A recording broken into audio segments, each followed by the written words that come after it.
और एक दो फोटो ले लेने यार, इसके पीछे प्रिंट मीडिया में जो भेज देंगे।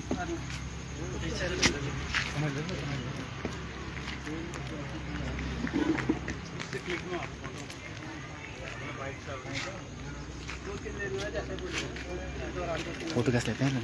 बीच में फोटो कैसे लेते हैं? यहाँ से स्टार्ट करेंगे तब इसमें। हाँ पहले तब तो यही ना, मतलब बता दें फोटो स्टार्ट फोटो लेना है।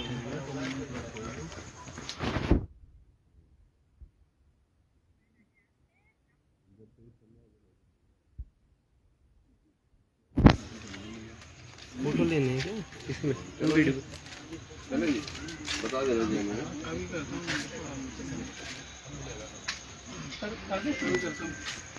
बता देना। मोहल्ला लगा देते। 1 2 3 स्टार्ट। यहाँ पर उपस्थित सभी मीडिया बंधु को मेरा सादर प्रणाम और आपका आभार प्रकट करूंगा कि आप यहाँ तक हमारी बात को आगे पहुँचाने के लिए आए हैं। सबसे पहले मैं यहाँ पर उपस्थित सभी जो हमारे सहयोगी हैं, जिन लोगों ने आज इस आंदोलन को बढ़ा करके 150 दिन पूरे किए हैं, ये सब बधाई के पात्र हैं और ये इतना संघर्ष कर रहे हैं, इनका मैं धन्यवाद अदा करना चाहता हूँ। जिस प्रकार से उत्तराखंड में भर्ती घोटाले हुए थे, जो चाहे यूकेपीएससी का मामला हो, यूकेएसएससी का मामला हो या कोई अन्य जो बोर्ड थे उनके जो घोटाले थे, वो उजागर जब हुए थे, उसके बाद से जो भर्ती घोटालों के मामले सामने आए, प्रदेश भर के युवाओं द्वारा सीबीआई जांच के लिए मांग उठाई गई थी। उस सीबीआई जांच के आंदोलन में देहरादून की सड़कों में हजारों छात्र उतरे थे और उस संघर्ष में कई छात्र जेल यात्रा गए और उसके बाद लगातार उस जेल यात्रा के बाद से जो संघर्ष चल रहा है, आज यहाँ पर 150वां दिन हो रहा है। अब मैं आपका ध्यान इस ओर आकर्षित करना चाहूँगा कि जब ये मामला अपने पिक पर था, जब सीबीआई जांच की मांग जोरों पर चल रही थी, भर्ती घोटालों के जो आरोपियों धड़ाधड़ पकड़े जा रहे थे, पकड़े इसलिए जा रहे थे, उस दौरान पब्लिक प्रेशर बहुत ज़्यादा था। सरकार को, पुलिस को पूरा काम पब्लिक के इशारों पर करना पड़ रहा था। समय बीतता गया, सरकारों की जो कार्रवाई है उसमें ढिलाई होती गई, पुलिस की जो कार्रवाई है उस पर ढिलाई होती गई। अब मैं ये कहना चाहता हूं कि प्रदेश के मुख्यमंत्री धामी जी ने उस दौरान कई नेशनल मीडिया या हमारा उत्तराखंड का जो मीडिया है, उनके चैनलों पे कई जगह ये बयान दिए थे कि जब परीक्षा के कैलेंडर समाप्त हो जाएंगे, जब परीक्षाएं समाप्त हो जाएंगी तो उसके बाद हम सीबीआई ले आएंगे और सीबीआई जांच करवाएंगे।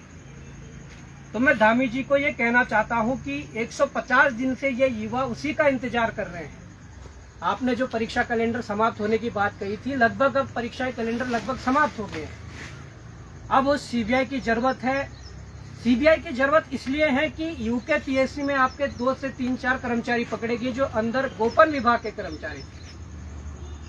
ऐसा क्या हुआ कि आप लोगों ने गोपन विभाग के कर्मचारी पकड़ने के बाद भी यूकेपीएससी की जांच नहीं करवाई? यूकेपीएससी के अध्यक्ष डॉक्टर राकेश कुमार इस्तीफा दे देते हैं। इस्तीफे में जो कारण देते हैं, कहते हैं मैं व्यक्तिगत कारणों से, निजी कारणों से इस इस्तीफे को दे रहा हूं, परंतु उसके बाद भी सरकार उसकी जांच नहीं करवाना चाहती। और हमें विश्वसनीय सूत्रों से यह ज्ञात हुआ था कि जिस प्रकार से दबाव में राकेश कुमार जी से काम करवाया जा रहा था, राकेश कुमार जी ने कुछ और बात कही, सरकार या कुछ जो माफिया तंत्र वो और काम करवाना चाह रहे थे, इसलिए उन्होंने व्यक्तिगत कारण बताकर इस्तीफा दे दिया था। दूसरे, जब नए अध्यक्ष बनाए गए, अभी तक नए अध्यक्ष बनने के बाद 2 माह पूरे होने वाले हैं, परंतु उनका कोई अभी तक स्टेटमेंट नहीं आया। एई परीक्षा में बड़े माफिया जिनका लिंक हरियाणा तक था, जो धारीवाल जो हरियाणा से पकड़े गए थे, उस एई में अभी तक उन नकलचियों की लिस्ट सार्वजनिक नहीं की गई। क्यों सार्वजनिक नहीं की? एसआईटी के हेड जो अजय सिंह जी, एसएसपी हरिद्वार है, वो इसको बताएं, आयोग के अध्यक्ष इसको बताएं। अब कैलेंडर पूर्ण होने के बाद हम तो यही उम्मीद करते हैं, इसी उम्मीद के साथ यहाँ बैठे कि अब सीबीआई मुख्यमंत्री जी लाएंगे। हो क्या रहा है कि हम यहाँ बैठे हैं, संघर्ष कर रहे हैं, मुख्यमंत्री से समय लिया जाता है, किसी से समय लिया जाता है तो समय नहीं देते हैं मिलने के। जो लोकतांत्रिक व्यवस्था के लिए एक बहुत बड़ा खतरा है कि आप अपने प्रदेश के संघर्षशील युवाओं को आप समय नहीं दे रहे हैं, ये बड़ा दुर्भाग्य है। अब मैं ये कहना चाहता हूँ कि सीबीआई ना लाने के पीछे कारण क्या हो सकता है। क्या सीबीआई ना लाने के पीछे कारण ये हो सकता है कि हमने बीच में और भी मुद्दे, तमाम मुद्दे जो है उस पर भी प्रेस कॉन्फ्रेंस करी थी, उसको भी उजागर किया था। जो पत्नी के लेटर पर माननीय मुख्यमंत्री जी ने 5400 ग्रेड पे की नौकरी दी थी, उस दौरान उन्होंने ये आश्वस्त किया था, जब हमने प्रेस कॉन्फ्रेंस की थी, जब उन तक शिकायत पहुंचाई थी, उन्होंने ये आश्वस्त किया था कि इनको हम पद से हटा रहे हैं और इन पर कार्रवाई कर रहे हैं। पर दुर्भाग्य देखिए, धामी जी की धूम देखिए। धामी जी ने उनका जब फरवरी माह में एक कार्यकाल जब पूरा हुआ तो उन्होंने 1 साल उनको और विस्तार, उनका सेवा विस्तार करवा दिया। ये बड़ा दुर्भाग्य है उत्तराखंड में कि जो मामले संज्ञान में आकर हम सामने भी रख रहे हैं, उन पर आंख मूंद कर सीएम धामी जी आगे बढ़ रहे हैं। दूसरी बात, हमने उनके संयुक्त सचिव संजय टोलिया पर आरोप लगाए थे कि जो उनके जिस विभाग में वो अभी बैठे हुए हैं, जो हमारा जनजातीय कल्याण विभाग है, उसमें वो निदेशक के पद पर, डायरेक्टर के पद पर हैं, और जो उसके लिए मानक है उसमें कोई या तो आईएएस अधिकारी या अपर पीसीएस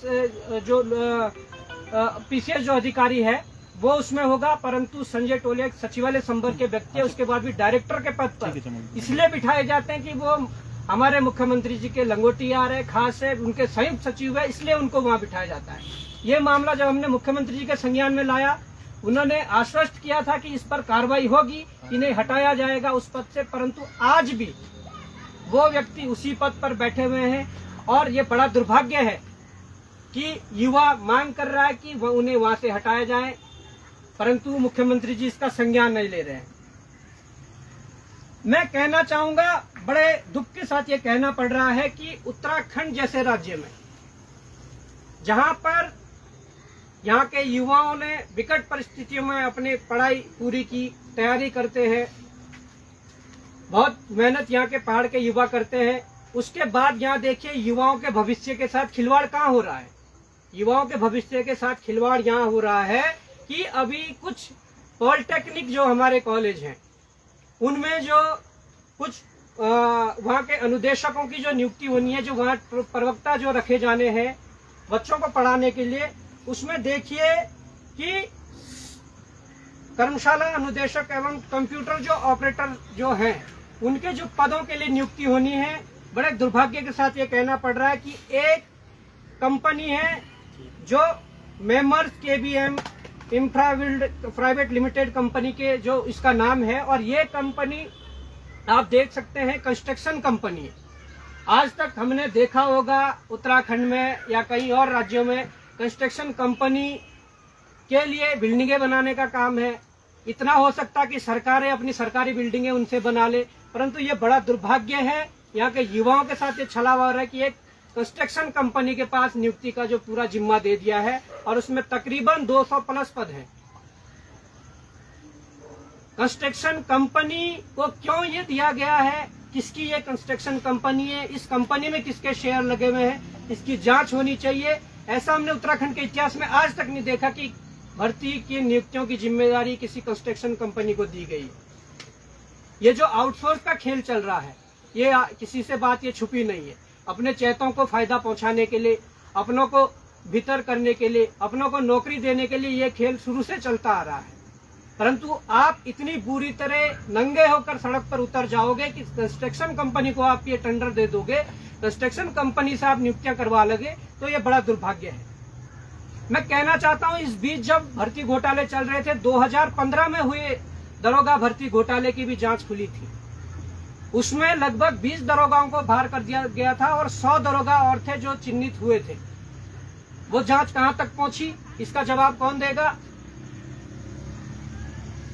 ये भी सरकार को जवाब देना पड़ेगा, क्योंकि हमें विश्वसनीय सूत्रों से ये ज्ञात हुआ था। मैंने बीच में अपने सोशल मीडिया के माध्यम से ये भी बताने का प्रयास किया था कि उस जांच को दबाने के लिए तराई क्षेत्र में एक तैनात एक 3 स्टार जो हमारे दरोगा हैं, उनको इसका जिम्मा दिया गया था कि इन लोगों से आप पैसे उगाई करिए, 3 से 5 लाख रुपए लीजिए और इस जांच को डंप करिए। ये हमारे विश्वसनीय सूत्रों से एक ज्ञात हुआ था। इसकी भी जांच होनी चाहिए। कौन करवा रहा है? क्या मुख्यमंत्री स्तर से हो रहा है या मुख्यमंत्री के नाक के नीचे कोई और करवा रहा है? अब मैं एक बड़ा मामला आपके सामने लेकर आ रहा हूं। मैं एक बड़ा मामला लेकर आ रहा हूं जिसमें अगर आप मामले को सुनोगे तो आपके पैरों तले जमीन खिसक जाएगी। उत्तराखंड चिकित्सा सेवा चयन बोर्ड, एक नाम ले रहा हूं, जिस प्रकार से यूकेएसएससी एक आयोग है, यूकेपीएससी है, इसी प्रकार से एक बोर्ड बनाया गया उत्तराखंड में, उत्तराखंड चिकित्सा सेवा चयन बोर्ड। अब इन्होंने चिकित्सा अधिकारी, आयुष एवं यूनानी जो चिकित्सा अधिकारी है, 5400 ग्रेड पे की नौकरी है, इसके लिए इस बोर्ड ने पद निकाले और परीक्षाएं करवाई, नियुक्तियां कर रहे हैं। गजब की बात यह है कि यह विभाग खुद मुख्यमंत्री धामी के पास है और इसमें धामी जी की धूम देखिए किस प्रकार से चल रही है। जब ये परीक्षा होती है, इस परीक्षा में एक परीक्षा, लिखित परीक्षा होती है, उसके बाद इंटरव्यू होता है और फिर सिलेक्शन होता है। इसमें लिखित परीक्षा केवल और केवल सिर्फ इसलिए कराई जाती है कि बच्चों को छटनी करके इंटरव्यू में भेजेंगे और फाइनल जो सिलेक्शन होगा इंटरव्यू के नंबरों के आधार पर होगा, जिसका कि मैं पूर्व में भी पहली कई बार इसका विरोध कर चुका हूं कि कोई भी बड़ी भर्ती हो, उसका जो सिलेक्शन केवल और केवल साक्षात्कार के आधार पर कभी नहीं होना चाहिए। उसमें आपको रिटर्न और साक्षात्कार दोनों को मिलाकर उसकी मेरिट बननी चाहिए। परंतु इन्होंने ऐसा किया। इन्होंने ऐसा इसलिए किया कि कुछ बच्चों की छटनी की जा सके, और छटनी भी ऐसी नहीं, मैं जो चीजें आपको दिखाऊंगा आपके पैरों तले जमीन खिसक जाएगी। इसमें 100 नंबर का एक रिटर्न होता है। उस रिटर्न में ये अगर जूम करके दिखा सकते हो तो आप इसको दिखा दीजिए। उस रिटर्न में ये मैं बता रहा हूं, जैसे ऊपर से नीचे तक देखिए, 89.25, 87.25, ये सारे बच्चे 100 में से इतने इतने नंबर लेकर आते हैं। ये बहुत लंबी लिस्ट है। ये मैं कुछ आप लोगों को दिखा रहा हूं, इसलिए कुछ चुनिंदा नाम मैं ले रहा हूं। ये 89 से लेकर 65 तक मैंने नाम लिए हैं। ये बहुत लंबी लिस्ट है और 100 में से 89 से लेकर अपने अनुसार, क्षमता के अनुसार उन्होंने नंबर प्राप्त किए हैं। अब गजब की बात यह है कि ये रिटर्न में इतने इतने नंबर ले आए हैं। इन्होंने पढ़ा होगा, इन्होंने अच्छे से डिग्री करी होगी, इसलिए ये काबिल बच्चे हैं और रिटर्न में 100 में से ठीक ठाक नंबर ला रहे हैं। गजब की बात यह है कि ये पूरा जो है ये नॉट सिलेक्टेड मतलब ये हमारे द्वारा एक लिस्ट बनाई गई उनके नंबरों के आधार पे। अंतिम चयन में इनका किसी का भी नाम नहीं है। 100 में से 89 नंबर लाने वाले, 87 नंबर लाने वाले, 85 नंबर लाने वाले आज नियुक्त नहीं होंगे। नियुक्त इसलिए नहीं होंगे कि क्योंकि जो इनके मानक रखे हुए हैं और जो अंतिम चयन जो होना है वो साक्षात्कार के आधार पर होना है। साक्षात्कार में इन्हें नंबर नहीं दिया गया क्योंकि ये मेहनती युवा है। अब मैं दूसरी लिस्ट जब दिखाऊंगा तो आपके पैरों तले और जमीन खिसक जाएगी। आप यहाँ देखिए, इसको आप जूम करके दिखा सकते हैं। ये देखिए, पहला जो नंबर है उसमें 4.50 नंबर 100 में से रिटर्न में है। दूसरे के 6.75 नंबर है 100 में से। तीसरी जो है 13.25 नंबर है। तीसरी में मैं ये भी बताना चाहता हूँ, हमने अपने उसमें जब विवेचना करी, जब जांच पड़ताल करी, तीसरा जो नाम निकल कर आया वो एक उत्तराखंड के कैबिनेट मंत्री की ये लड़की है। 100 में से 13.25 नंबर आए हैं। क्या इन जैसे लोगों को अंदर करने के लिए भर्ती प्रक्रिया अपनाई गई? अब इधर हमने देखा है क्या लिखा हुआ है, इधर ये सारे सिलेक्टेड है, ये सारे आज फाइनल मेरिट में सिलेक्टेड हैं। अब आप इन दोनों का तुलनात्मक अध्ययन कर लीजिए, इनको देख लीजिए कि रिटर्न में जो बच्चे अच्छी तरह मेहनत करके अच्छे नंबर ले आए हैं वो आज बाहर बैठे हुए हैं, पर 100 में से जो 4, 5, 6 नंबर ले आए हैं, ऐसे कई नाम है, ये आज फाइनल सिलेक्शन ले चुके हैं और 5400 ग्रेड पे की नौकरी पर बैठेंगे। इससे पता लग रहा है कि भ्रष्टाचार हुआ है, साफ साफ पता लग रहा है कि भ्रष्टाचार हुआ है। और जिस विभाग की ये भर्ती है, मुख्यमंत्री का खुद का विभाग है। बड़ी बात यह है। और सबसे बड़ी बात है, जब इसका रिजल्ट निकला, जिस दिन रिजल्ट निकला उस दिन इन युवाओं ने, ये मुख्यमंत्री के नाम का लेटर है, मुख्यमंत्री को ये लेटर दिया था कि इसमें ये घोटाला हुआ है, आप इस पर कार्रवाई करिए। मुख्यमंत्री का दायित्व बनता था, जिम्मेदारी बनती थी कि मेरे विभाग का मामला है, संज्ञान लेकर इस पर कार्रवाई की जाए। परंतु संरक्षण अगर ऊपर से मिल रहा हो, अगर मुख्यमंत्री ऐसा चाह रहा हो कि जो ये हुआ है सही हुआ है, होने दो, वो क्यों कार्रवाई करेंगे? ये लेटर उसका जीता जागता उदाहरण है, जब रिजल्ट निकलने के बाद मुख्यमंत्री को सूचित किया गया था। अब सबसे बड़ी बात यह है कि ये रिटर्न के मैंने बता दिए कि जिनके 4-5 नंबर है, 6 नंबर है, उनका सिलेक्शन आज 5400 ग्रेड पर होगा, पर जिनके 80 से ऊपर के नंबर है वो आज सिलेक्शन से बाहर है, वो अपने घर बैठ गए हैं। वो इसलिए भी हुआ है, रिटर्न का मैंने आपको बता दिया। इंटरव्यू की ओर मैं जाता हूँ। इंटरव्यू में क्या हुआ कि 3 पैनल बिठाए जाते हैं, 3 पैनलों में 3-3 व्यक्ति बिठाए जाते हैं, जिनकी संख्या कुल 9 हो जाती है। इंटरव्यू में कुल 60 नंबर का इंटरव्यू होता है, उसके आधार पर फाइनल सिलेक्शन होना है। परंतु मैं ये कहना चाहता हूँ, उस फाइनल सिलेक्शन के इंटरव्यू में जो पैनल बनाए जाते हैं उसमें एलोपैथिक का एक व्यक्ति बिठाया जाता है, आप उन्हें प्रोफेसर कह लो या एक्सपर्ट कह लो, जो भी है। इंटरव्यू पैनल में एलोपैथिक का व्यक्ति बिठाया जाता है, एक आयुर्वेद का व्यक्ति बिठाया जाता, 2 आयुर्वेद के व्यक्ति बिठाए जाते हैं, ये 3 हो गए।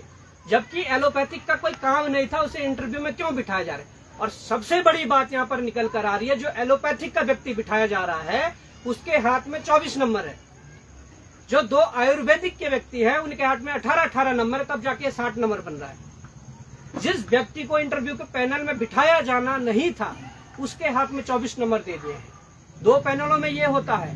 परंतु गजब की बात यह है कि तीसरे पैनल पर जब हम जाएंगे तो वहां पर नॉन मेडिकल का एक बंदा बिठाया जाता है 2 आयुर्वेद वालों के साथ। नॉन मेडिकल वाले के हाथ में 24 नंबर होते हैं। तो आप अंदेशा लगा सकते हैं कि भ्रष्टाचार कितने व्यापक स्तर पर हुआ है और भ्रष्टाचार अपने लोगों को किस तरह से फायदा पहुंचाने के लिए हुआ है। ये हम आपको बता रहे हैं कि नॉन मेडिकल का जो वहां पर पैनलिस्ट है उसके हाथ में 24 नंबर देकर आपने क्या आप दिखाना चाहते हैं?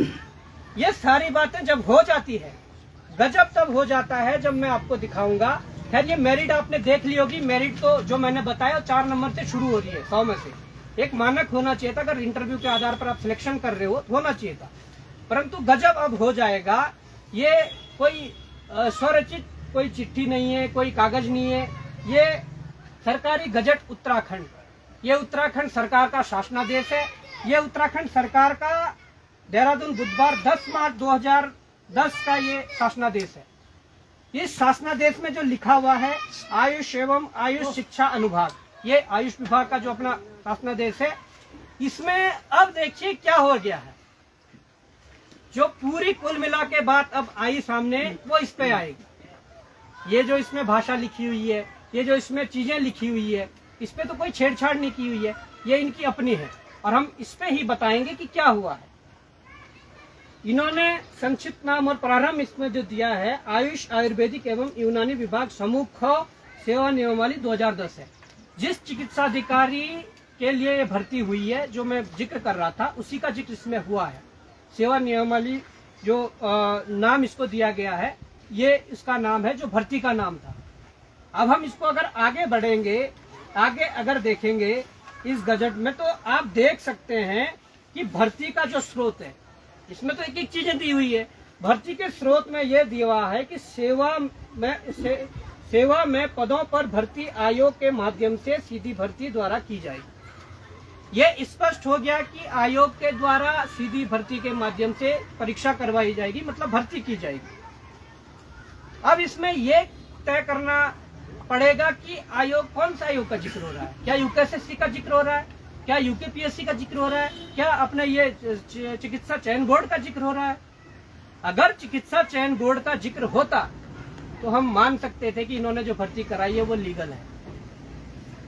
ये भ्रष्टाचार के उस ऊंचाइयों को छूना चाह रहे थे।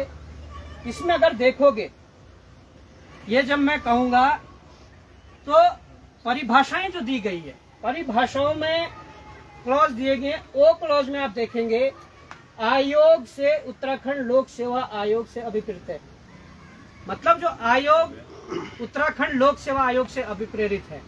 अगर आपके गजट में उत्तराखंड लोक सेवा आयोग को आप जिक्र कर रहे हैं कि वो भर्ती कराएगा, तो ये किसने अधिकार दिया कि आप उत्तराखंड चिकित्सा सेवा चयन बोर्ड से इसकी भर्ती कराओ? क्या मुख्यमंत्री का विभाग होने के बावजूद मुख्यमंत्री ने निर्देश दिए कि आप इस बोर्ड से करवा लीजिए और जो बनता है आप कर लीजिए? क्योंकि भ्रष्टाचार हुआ, ये सारी चीजें हो गई है। इसमें रिजल्ट निकलने के बाद मुख्यमंत्री को सूचित कर दिया था। हमने खुद आयोग में जाकर वहां पर चीजें, जब लैब टेक्नीशियन की जो भर्ती हुई थी उसमें जो एक लिंक से 100 क्वेश्चन दे दिए थे, उसका जब मामला हमने उठाया उसके बाद हमारे पास ये मामला भी आया, उसी बोर्ड का है। पर आज तक इस पर कोई कार्रवाई नहीं हुई, ये बड़ा दुर्भाग्य है। क्या कार्रवाई इसलिए नहीं करना चाह रहे? मुख्यमंत्री का अपना विभाग है। अब ये भर्ती पूरी इलीगल है। इलीगल इसलिए है कि जिस आयोग का जिक्र किया गया उस आयोग से भर्ती नहीं करवाई गई है। आपने सेवा चिकित्सा चयन बोर्ड का क्या पता इसलिए ही आपने बनाया हो कि आप इस प्रकार से इलीगल भर्तियां करवा सके। परंतु अगर हमारे संज्ञान में ये मामला नहीं आता तो मुझे लगता है कि 5400 ग्रेड पेपर, एक एसडीएम का ग्रेड पे 5400 होता है, उन पदों पर आपने 250 के तकरीबन ये चिकित्सा अधिकारी की नियुक्ति कर दी थी और अभी तक आपने कोई इस पर कार्रवाई नहीं करी।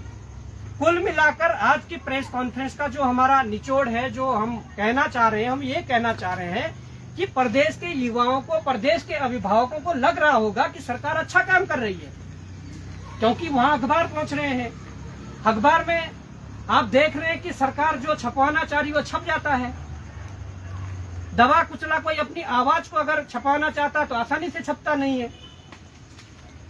प्रदेश के युवाओं को, प्रदेश के अभिभावकों को ये सोचना पड़ेगा कि हमने जो लड़ाई शुरू की थी वो लड़ाई आज भी जारी है। और यही ये सारे युवा देखिए जो हमारे पीछे बैठे हुए युवा है, ये 150 दिनों से यहाँ पर बैठे हुए हैं, ये संघर्ष कर रहे हैं। ये संघर्ष इसलिए कर रहे हैं कि इन्होंने रास्ते चेंज कर दिए हैं, इन्होंने भ्रष्टाचार के रास्ते बदल दिए हैं, इन्होंने नकल रोधी कानून लाया। नकल रोधी कानून में भी खामियां हैं, परंतु नकल रोधी कानून लाने के बाद आपने आयोगों को भर्ती देना उचित नहीं समझा। आप आउटसोर्स एजेंसियों को भर्ती दे रहे हैं, वो भी किसको? कंस्ट्रक्शन कंपनी को भर्ती दे रहे हैं जो आज तक बिल्डिंगों को बनाने का काम कर रहे थे। अब वो हमारे टीचरों की नियुक्ति करेंगे। किस औरत हमारा उत्तराखंड चल पड़ा है, ये सोचने की बात है। मैं उन युवाओं से कहना चाहता हूँ, अगर उसके बाद हम घर बैठ जाते, यहाँ पर हम इस संघर्ष को नहीं करते, ये युवा संघर्ष नहीं करते, तो शायद ये मामले भी हमारे पास नहीं आते। कितना बड़ा घोटाला है। आपने इसमें बताया कैबिनेट मंत्री की बेटी का नाम है, क्या कौन है वो कैबिनेट मंत्री? देखिए, जो कैबिनेट मंत्री की बेटी का नाम है उसमें आप देख सकते हैं, मैंने जिक्र भी किया, तीसरे नंबर पे जो उस लिस्ट में नाम चल रहा था, जिनके 13.25 नंबर है। मुझे कोई इसमें गुरेज नहीं है नाम बताने में, मैं सीधे से कह रहा हूँ क्योंकि हमने अपने स्तर पर पूरा वेरीफाई कर लिया है। अभी हमारे जो कैबिनेट मंत्री, समाज कल्याण मंत्री थे स्वर्गीय चंदन राम दास जी, अभी उनका ही देहांत हुआ है कुछ 1.5-2 महीने पहले। उनकी ये लड़की का सिलेक्शन है। देखिए, हम किसी मंत्री की, अधिकारी की बेटे बेटियों पर यह आरोप नहीं लगा रहे कि आप परीक्षाओं में ना बैठे, आप परीक्षाओं में ना निकले, परंतु हम ये कहना चाह रहे हैं कि जो हदें पार की गई है, 100 में से जो 4-4, 5-5 नंबर वालों को लिया गया है और फाइनल सिलेक्शन उनके हो रखे हैं, और बड़े बड़े जो नंबर लाए हुए हैं, जो 89 नंबर लाए हुए हैं, जो 87 नंबर, 85 नंबर लाए हुए हैं, आज वो बाहर बैठे हुए हैं, तो भ्रष्टाचार कैसे, क्यों? अच्छा, आपने ये भी थोड़ा मिलाया कि जो 4.25 या 6.25 जो नंबर लिए हैं, इनके जो ये वो हुआ है इसका इंटरव्यू में कितने नंबर दिए गए हैं इनको? इंटरव्यू में देखिए, मैं कहना चाहता हूं कि इंटरव्यू में जितने भी दिए होंगे 60 में से, फाइनल सिलेक्शन इंटरव्यू के आधार पर ही है। इंटरव्यू में 60 में से जितने भी दिए होंगे, पर उन लोगों का सिलेक्शन है जिनके 100 में से रिटर्न में 4 नंबर थे। क्योंकि मैंने एक चीज देखी है, 13.25 जो आप बात कर रहे हैं, चंदन रामदास जी की बिटिया, उसको इंटरव्यू में 59 नंबर दिए गए हैं। बिल्कुल दिए गए हैं, जबकि 60 नंबर का टोटल था। उसमें एक चीज देखी गई थी और बताई भी गई थी कि किसी भी आयोग द्वारा अगर 70% से अधिक किसी बच्चे को नंबर दिए जाते हैं तो उसके लिए एक अभिलेख देना होगा आयोग को कि आपने 70% से अधिक कैसे दे दिए इनको। चौहान जी, आप 59 तो 99% हो गया ऑलमोस्ट। ये नियमावली, ये चीजें, कानून की बात हम कर रहे हैं, परंतु जिन लोगों ने भर्ती लीगल की हो, जिस गजट में लिखा हो, जिस शासनादेश में लिखा हो कि आयोग का अभिप्राय अपने लोक सेवा आयोग से, ये भर्ती उनसे करवानी चाहिए थी, उनसे होनी चाहिए थी। आप खुद ठेकेदार बन गए, आपने खुद इस भर्ती को करवा दिया, तो कहाँ नियम कानून रह गए? आपने तो सारे नियम कानून ताक पर रख दिए। जब भर्ती इलीगल तरीके से हो गई तो उसके बाद आप 60 में से 60 दे दो, 55 दे दो, 57 दे दो, हमें मतलब नहीं है। पूरी भर्ती अगर लोक सेवा आयोग से होती तो कुछ बात बन पाती, क्योंकि जिक्र जियो में है। तो ये बड़ा मुद्दा है, और ये सबसे बड़ा मुद्दा यह है कि 4-4 नंबर वाले सिलेक्ट हो रखे हैं और 80-80 नंबर 85 वाले बाहर हैं, और खुद मुख्यमंत्री का विभाग है, इसलिए बड़ी गंभीरता इसमें मुद्दे में है। और इसलिए भी गंभीरता कि उनको कई बार इस संबंध में सूचित कर दिया जा चुका है। खुद रिजल्ट निकलने के बाद अभ्यर्थियों ने सूचित किया। जब हमारे संज्ञान में मामला आया, हमने आयोग में जाकर और खुद यहाँ पर सोशल मीडिया के माध्यम से, मीडिया के माध्यम से सूचित किया है कि इस प्रकार का भ्रष्टाचार हुआ है। चलिए बॉबी, एक और प्रश्न है। वीडियो भर्ती से ये तमाम चीजें शुरू हुई थी, 150 दिन आज पूरे हो गए। इस बीच वीडियो का दूसरा पेपर होता है और उसका रिजल्ट भी आ गया। तो अब क्या लग रहा है, आप अभी भी सीबीआई जो जांच की बात कर रहे हैं, ये किन विभागों पर अब आप मांग कर रहे हैं या किन किन आयोग पर? देखिए, मैं ये कहना चाहता हूँ कि वीडियो से जब ये मामला शुरू हुआ, जब संघर्ष हुआ, हमने बहुत कुछ उसमें झेला है। आप लोग उसके प्रत्यक्षदर्शी हैं, आप लोगों ने भी उसमें बहुत कुछ चीजें निकाल कर रखी है और आप लोगों ने बड़े अच्छी तरीके से इन मुद्दों को उठाया। उसके बाद से व्यवस्थाएं सुधरी है। उसके बाद से परीक्षा माफिया जो तंत्र है उसकी रीढ़ टूटी है, परंतु सरकार जो बीच बचाव में आ रही है, यूकेएसएससी की जो पूरी मशीनरी चेंज हुई है वो चेंज हुई है, परंतु उत्तराखंड लोक सेवा आयोग जो संवैधानिक बॉडी है, जिसको उत्तराखंड की बड़ी परीक्षाओं का जिम्मा दिया गया है, जहां से एसडीएम निकल रहे हैं, जहां से डीएसपी निकल रहे हैं, जहां पर बड़े और कर्मचारी अधिकारी निकल रहे हैं, उस आयोग के गोपन विभाग के कर्मचारी पकड़े जाते हैं कि वो पेपर लीक मामले में संलिप्त है, उन्होंने पेपर बेचे हैं, उन्होंने गलत लोगों को नियुक्ति करी है। उन लोगों की जब गिरफ्तारी होती है, क्या सरकार की ये जिम्मेदारी नहीं बनती थी कि उत्तराखंड लोक सेवा आयोग की सीबीआई जांच करवाई जाए या जांच करवाई जाए? उनकी जिम्मेदारी सरकार की बननी चाहिए थी कि इनकी जांच करनी चाहिए, परंतु सरकार ने उनकी ना तो जांच करी, उस गोपन अधिकारी के अलावा एक व्यक्ति पर भी उनको छुआ तक नहीं। ये बड़ा विषय है आज कि अगर इतने बड़े पैमाने पर इतना बड़ा भ्रष्टाचार हुआ है, वहां के अध्यक्ष ने इस्तीफा दे दिया है, उसके बाद भी संज्ञान में न लेकर उस पर कार्रवाई न करना, वो ये दर्शाता है कि कहीं ना कहीं संलिप्तता यहाँ पर खुद सरकार की है। यहाँ पर जब पकड़ने में जब जो माफिया वो आए, चाहे हाकम सिंह की बात हो, वो बीजेपी के खुद सदस्य थे, बीजेपी के एक नेता थे। उसके बाद चाहे धारीवाल हो, वो बीजेपी के ब्लॉक जो मंडल के जो अध्यक्ष हैं वो थे। और गजब की बात यह है, जब मंडल अध्यक्षों की लिस्ट जारी होती है, धारीवाल का नाम लिख दिया जाता है। जैसे सुगबुगाहट लोक सेवा आयोग के भ्रष्टाचार की होती है, 7 दिन के अंदर मंडल अध्यक्ष से हटाकर उन्हें न्यूट्रल कर दिया जाता है कि कल के दिन अगर गिरफ्तारी होगी तो ये ना कहे कि भाजपा का मंडल अध्यक्ष है। वो तो सबको पता है, निशंक जी के करीबी थे। क्या यही काम करने के लिए ये लोग रह गए हैं? अगर आपको ऐसा पैसा ही कमाना, आप कर लीजिए, प्रॉपर्टी डीलिंग कर लीजिए, आप अपना बिजनेस कर लीजिए, पर युवाओं के भविष्य के साथ इस प्रकार खिलवाड़ न करें, ये हमारी रिक्वेस्ट है। और ये रिक्वेस्ट है सरकार से कि आप इस पर कार्रवाई करें। अगर कार्रवाई नहीं कर रहे हैं, हमने तो ये देख रहे हैं, ये पूरा जो सिस्टम है नया कर दिया है। नया इसलिए कर दिया है कि हम 150 दिन हो गए, 150 दिन और भी बैठना पड़े बैठेंगे, परंतु सरकार के आगे झुकेंगे नहीं जब तक हमारी मांगे पूरी नहीं हो जाती, उत्तराखंड में सीबीआई नहीं आ जाती और यहाँ पर जांच नहीं करती। 150 दिन में तो कार्यकाल भी खत्म हो जाएगा इनका, फिर नई सरकार चुने।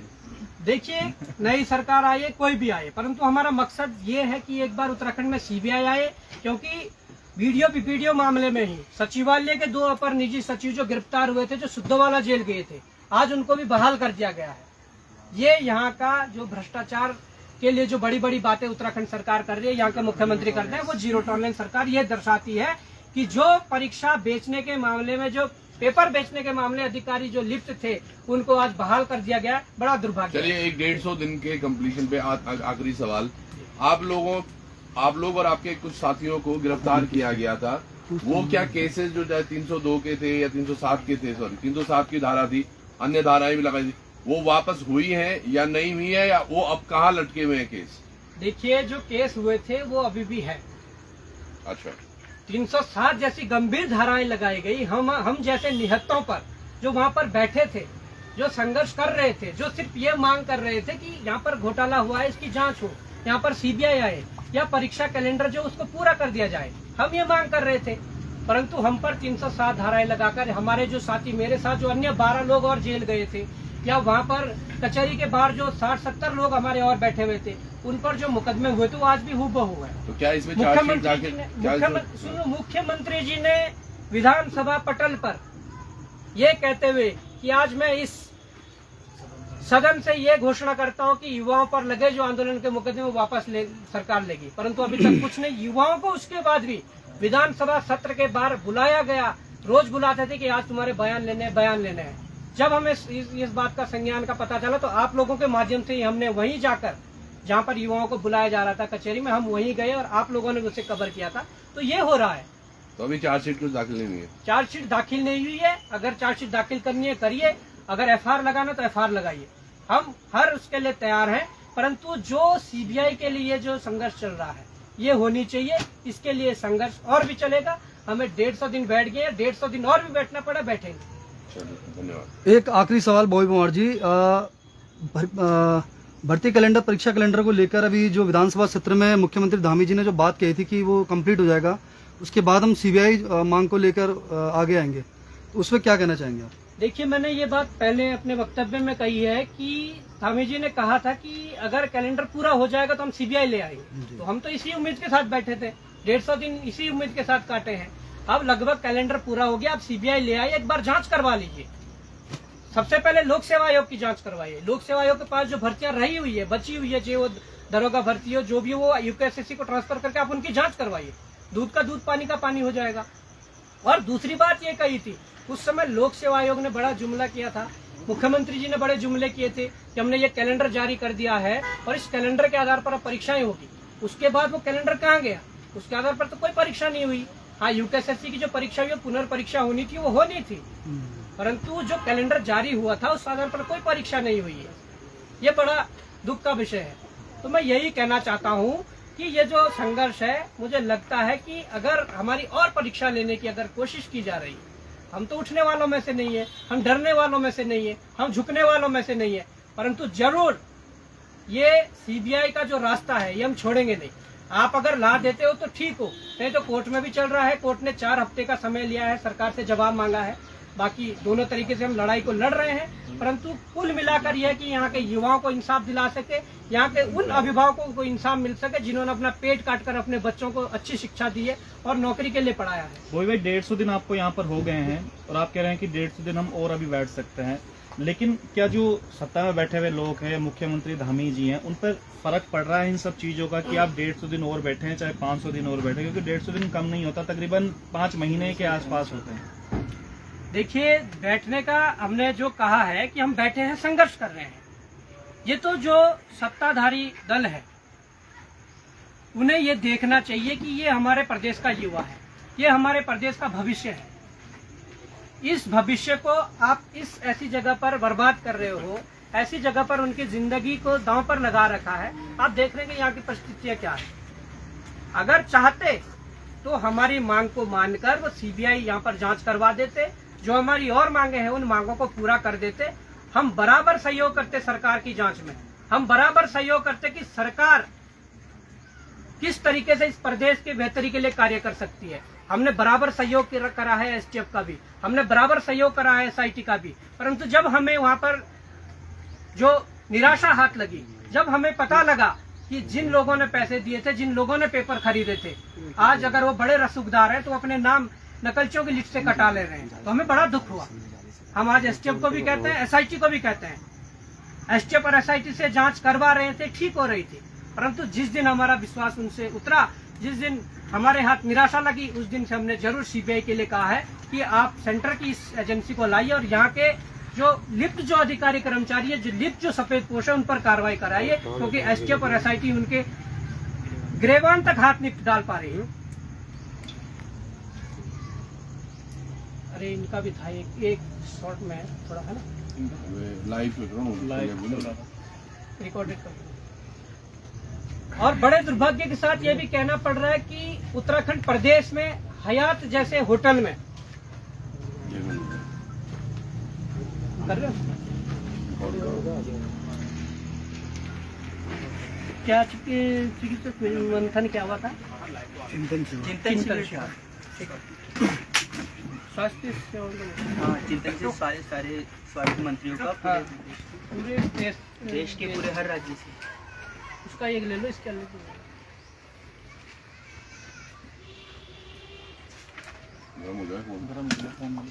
आप ले लो।